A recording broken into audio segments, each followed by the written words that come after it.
বন্ধুরা, বর্ষা শুরু হয়েছে। গ্রাম বাংলায় মাঠে ঘাটে সমস্ত জায়গাতেই এই বৃষ্টির কারণে স্বভাবতই সাপের গর্তেও সাপের বাসস্থানেও জল ঢুকে যাচ্ছে। সেই কারণের জন্য বাসস্থান না থাকায় সাপ বাধ্য হচ্ছে লোকালয়ে আসতে, মানুষের বাসস্থানে ঢুকে যেতে।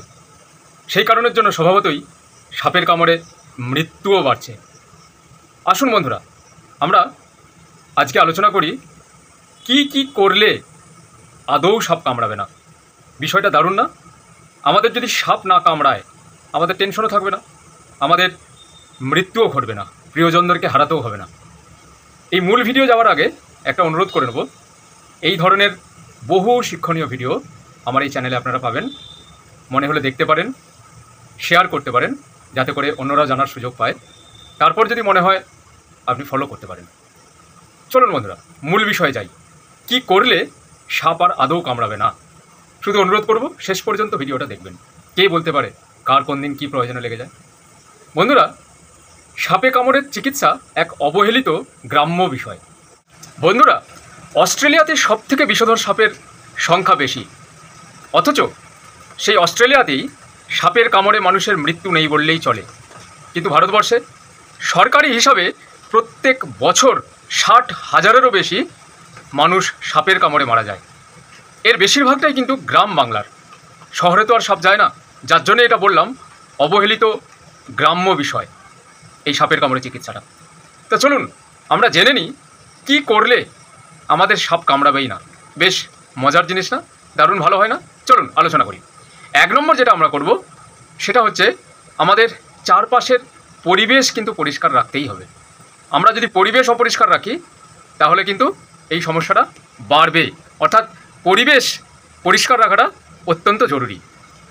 2 নম্বর যেটা আমাদের করতে হবে, রাতের বেলা অবশ্যই কিন্তু বিছানা ঝেড়ে মশারি টাঙিয়ে এবং সেই মশারি ভালোভাবে গুঁজে শুতে হবে। অন্তত মেঝে যদি ঘুমান সেটা তো করতেই হবে। বুঝাতে পারলাম? শুধু মশারি খাটালে চলবে না, সেটা ভালো করে গুঁজতে হবে, নাহলে ওটা দিয়ে কিন্তু সাপ ঢুকতে পারে, কামড়াতে পারে। 3 নম্বর, যখন ঘুমাবেন তখন কাছে আলো জিনিস রাখতে হবে। আলোর জিনিস বলতে টর্চ রাখতে পারেন, মোবাইল রাখতে পারেন, কিন্তু আলো রাখতে হবে, কোনো অসুবিধা হলেই যাতে করে আপনি দেখে নিতে পারেন।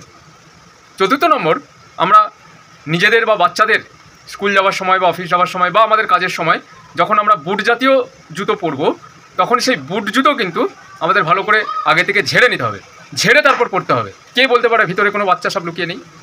মাথায় রাখতে হবে, বাচ্চা সাপ কামড়াক বড় সাপ কামড়াক, বিষ কিন্তু একইভাবে কার্যকরী। অর্থাৎ বাচ্চা সাপ কিন্তু কম ক্ষতিকর নয়। আর কি, গ্রাম বাংলায় বহু মানুষের মাটির বাড়ি রয়েছে, তো সেখানে ইঁদুরের গর্ত আছে।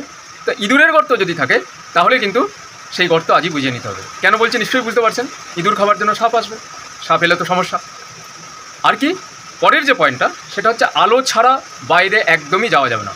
কোথাও কোনো ফাটল হোক, ঘরের মধ্যে ব্যাগ মানে বইয়ের ব্যাগ থাকুক বা যে কোনো জিনিস থাকুক, তাতে না দেখে হাত ঢুকিয়ে দিলেন, সেটা যেমন করা চলবে না, তেমনি আলো ছাড়া বাইরে যাওয়াই চলবে না। আলো নিয়ে বাইরে যেতে হবে। যদি কোনো কারণে আলো নিয়ে যেতে ভুলে যান, টর্চ বা মোবাইলে আমাদের আলো থাকে, সেটা যদি নিয়ে যেতে ভুলে যান তাহলে কিন্তু হাততালি দিয়ে কিন্তু পথ চলবেন না। কেন বলুন তো? কারণ সাপের কিন্তু সেই অর্থে শ্রবণ ক্ষমতা খুব প্রচুর নয়। সাপ একমাত্র শুনতে পায় ভালোভাবে সেটা সিনেমাতে, বাস্তবে কিন্তু সাপ খুব একটা বেশি শুনতে পায় না। তাহলে কী করতে হবে? হাততালি না দিয়ে মাটিতে কোনো লাঠি জাতীয় জিনিস সেটা ঠুকে তাহলে আসতে হবে। বুঝাতে পারছি? সেই তরঙ্গটা সাপকে দূরে থাকতে সাহায্য করবে। আর কি না, এই সময় বর্ষার সময় চাষি ভাইরা মাঠে যান চাষের কাজে, তো মাঠে কেউটে বা গোখরো সাপ থাকতে পারে। সেই কারণের জন্য মাঠে যখন নামবেন তখন তার আগে একটা কাজ করুন, অবশ্যই ফুল প্যান্ট পরুন এবং সেই ফুল প্যান্টের উপর দু পায়েতেই ভালো করে সিমেন্টের বস্তা মজার মতো পরে নিন। তাহলে কি হবে না, সাপ কামড়ালে সেই বিষ ভেতরে ঢুকবে না। বোঝাতেই পারছি কি আমি কি বলতে চাইছি, নিশ্চয়ই বোঝাতে পারছি। আরেকটা জিনিস করতে পারেন, সেটা হচ্ছে কুকুর বেড়াল পোষা। আপনার বাড়ির আশেপাশে যদি কুকুর থাকে এবং আপনার বাড়িতে যদি বেড়াল থাকে বা তাদেরকে যদি আসতে দেন, দুটো খেতে দেন, একদিক দিয়ে যেমন এটা মানবিক কাজ হবে, 2 নম্বর এটা কী হবে বলুন তো? ওরা সাপ দেখলেই চিৎকার করে কিন্তু আপনাকে সাবধান করে দেবে, আপনার পরিবারকে সাবধান করে দেবে। আপনার বাড়িতে বাচ্চা থাকলে আপনি সহজেই সাবধান হয়ে যেতে পারবেন। যার জন্য সাপ না যাতে করে আসে সেই কারণে বিড়াল বা কুকুর পোষা বা তাদেরকে প্রশ্রয় দেওয়া, তাদেরকে নিয়মিত খেতে দেওয়া, যাতে করে তারা বিড়াল ঘরের মধ্যে বা কুকুর আশেপাশে থাকে, সেই জায়গাটা দেখতে হবে। শুধু মাথায় রাখতে হবে ঘরের মধ্যে যেন খাবার না পড়ে থাকে। কেন বলুন তো বন্ধুরা? কারণ খাবার পড়ে থাকলে খাবার খেতে পোকা আসবে, পোকা খেতে ব্যাঙ ইঁদুর আসবে, ব্যাঙ ইঁদুর এলে সাপও আসবে। এটা কিন্তু মাথায় রাখতে হবে। শেষ যেটা বলে শেষ করব সেটা হচ্ছে, সাপের কামড় আটকাতে কোনো মতেই কোনো ওঝা, গুণিন, মনসার থান, ঠাকুরের থান, মাদুলি, কবজ কিচ্ছু কাজ করে না। এবং অবশ্যই সাপ যদি ভুল করে কামড়ায়ও সোজা আপনি যাবেন হসপিটালে। কোনো জায়গায় ওঝার ঘর, গুণিনের বাড়ি, মনসার থান, ফকিরের বাড়ি, ঠাকুরের থান, অযথা কোথাও যে সময় নষ্ট করবেন না। কারণ মাথায় রাখতে হবে এর পরেও যদি সাপ কামড়ায়, আশা করছি সাপ কামড়াবে না, কিন্তু এর পরেও যদি সাপ কামড়ায় তাহলে কিন্তু সোজা হসপিটালে যান। কারণ সাপের কামড়ের একমাত্র ওষুধ হচ্ছে AVS, অ্যান্টিভেনম সিরাম। অন্য কোনো মাদুলি, কবজ এইসব কিচ্ছু নয়, এবং অন্য জড়িবুটিও নয়। সোজা হসপিটালে যান, সুস্থ হন, চলে আসুন। আর হ্যাঁ, অবশ্যই সাপ দয়া করে মারবেন না, কারণ একটা সাপ প্রচুর পরিমাণে ইঁদুর খেয়ে আমাদের ফসলের যে নষ্ট হওয়ার হাত থেকে কিন্তু আমাদেরকে রক্ষা করে।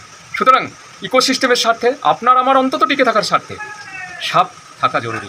আশা করি পুরো জিনিসটা বোঝাতে পারলাম যে কী করলে আর সাপ কামড়াবে না। কি মনে হলো আপনাদের? মনে হলে আপনারা এখানে কমেন্ট করতে পারেন। বিষয়টা নিয়ে কিছু প্রশ্ন থাকলেও আপনারা এখানে কমেন্ট করতে পারেন, আমি উত্তর দেবো সময় করে। ভালো থাকবেন বন্ধুরা।